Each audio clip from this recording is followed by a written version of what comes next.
ബംഗ്ലാദേശിൽ വീണ്ടും ഷേഖ് ഹസീന പ്രധാനമന്ത്രിയാകുമോ എന്നൊരു ചോദ്യം മുൻപ് ഉയർന്നിരുന്നു. അങ്ങനെ ആകാനുള്ള സാധ്യതകൾ ഏറെയാണ്. അതിൻ്റെ ഭാഗമായിട്ടാണ് ഇന്ത്യ ഇപ്പോഴും അവർക്ക് അഭയം നൽകിയിരിക്കുന്നതെന്നും ഷേഖ് ഹസീന തൻ്റെ എഴുത്തുകുത്തുകളിൽ ഷേഖ് ഹസീന പ്രധാനമന്ത്രിയാണ് ബംഗ്ലാദേശിൻ്റെ എന്നുള്ള ഒരു ലേബലിലും ലെറ്റർപാടിലും തന്നെയാണ് നടത്തുന്നത്. ട്രംപ് അധികാരമേറ്റപ്പോൾ അദ്ദേഹത്തെ അഭിനന്ദിക്കാനും ഷേഖ് ഹസീന ഉപയോഗിച്ചത് ബംഗ്ലാദേശ് പ്രധാനമന്ത്രി എന്ന ഔദ്യോഗിക പദവി തന്നെയായിരുന്നു. ഏതായാലും ഇപ്പോൾ ട്രംപ് നടത്തുന്ന നീക്കങ്ങൾ ഷേഖ് ഹസീന വീണ്ടും ബംഗ്ലാദേശിലേക്ക് മടങ്ങി വരുമോ എന്നുള്ള ചോദ്യത്തിന് ആക്കം കൂട്ടുന്ന തരത്തിലേക്കാണ്. USAID നൽകുന്ന അല്ലെങ്കിൽ ധനസഹായം ട്രംപ് കഴിഞ്ഞ ദിവസം നിർത്തിവെച്ചിരുന്നു. അത് ഏറ്റവും കൂടുതൽ പണി കിട്ടിയത് ബംഗ്ലാദേശിലാണ്.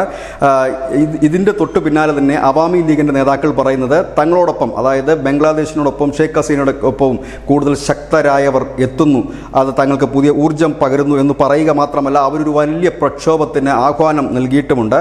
അവർ ഉന്നയിക്കുന്ന പ്രധാനപ്പെട്ട കാര്യങ്ങൾ: ഒന്ന്, രാജ്യത്ത് മതന്യൂനപക്ഷങ്ങൾക്കെതിരെയുള്ള ആക്രമണം; രണ്ട്, അവാമി ലീഗുകൾ ഉൾപ്പെടെയുള്ള രാഷ്ട്രീയ പാർട്ടികൾക്കെതിരെ ചുമത്തിയിരിക്കുന്ന കള്ളക്കേസുകൾ പിൻവലിക്കുക എന്നാവശ്യപ്പെട്ടുകൊണ്ട് ഒരു വലിയ റാലിയും ബന്ധും പൊതുപണിമുടക്കും അടക്കമുള്ള വലിയ സമര പരിപാടികൾക്കാണ് അവർ ആഹ്വാനം ചെയ്തിരിക്കുന്നത്.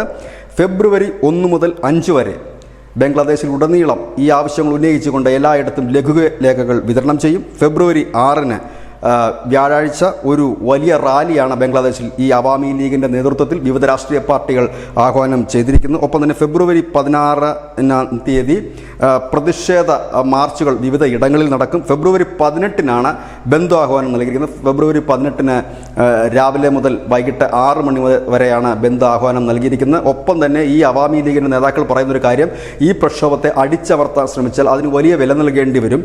ഇതിനെ പ്രതിരോധിക്കാനോ അടിച്ചമർത്താനോ ശ്രമിച്ചു കഴിഞ്ഞാൽ വലിയ വില നൽകേണ്ടി വരും. കാരണം ജനാധിപത്യ രീതിയിൽ തിരഞ്ഞെടുക്കപ്പെട്ട ഷേഖ് ഹസീന സർക്കാരിനെ പുറത്താക്കിക്കൊണ്ട് അധികാരം പിടിക്കുകയാണ് യൂനസ് ചെയ്തത്. യൂനസിൻ്റെ നാളുകൾ എണ്ണപ്പെട്ടു. അതായത് മുമ്പ് നമ്മളൊരു പ്രക്ഷോഭം കണ്ടിരുന്നെങ്കിൽ ഷേഖ് ഹസീനെ പുറത്താക്കാനുള്ള പ്രക്ഷോഭമാണെങ്കിൽ ഇപ്പോൾ ഇത് അമേരിക്കയുടെയും ഒരുപക്ഷെ ഇന്ത്യയുടെയും ഒക്കെ സഹായത്താൽ ഷേഖ് ഹസീനെ തിരിച്ചു കൊണ്ടുവരുന്ന രീതിയിലേക്ക് ഒരു പ്രക്ഷോഭത്തിനാണ് ഇപ്പോൾ ബംഗ്ലാദേശ് കളമൊരുങ്ങുന്നത്. ഏതായാലും ഫെബ്രുവരി മാസം ബംഗ്ലാദേശിനെ സംബന്ധിച്ച് സംഘർഷഭരിതമാകും. News desk news India Malayalam.